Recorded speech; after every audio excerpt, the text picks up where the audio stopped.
কিয়ামতের দিন আল্লাহ তাআলা আমাদের সবাইকে সেজদা দিতে বলবেন।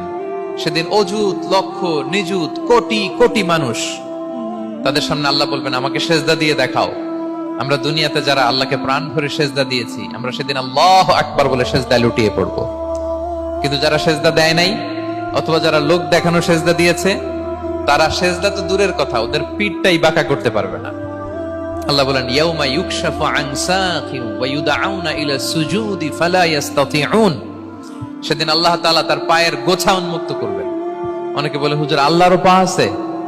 আছে, আল্লাহ তাআলারও পা আছে, কিন্তু এই পাটা কেমন এটা আমরা জানি না, আমাদের পায়ের মতন না। লাইসা কামিসলিহি শাই, কোনো কিছু তার মতো নয়। তো তিনি কার মতো? উত্তর হচ্ছে তিনি তার মতো। সেদিন আল্লাহ তাআলা তার পবিত্র পায়ের গোছা, পায়ের নলা উন্মুক্ত করবেন এবং আদেশ করবেন সেজদা দাও। আমরা সবাই আল্লাহু আকবার বলে সেজদায় লুটিয়ে পড়বো। কিন্তু যারা দুনিয়ায় সেজদা দেয় নাই, লোক দেখানো সেজদা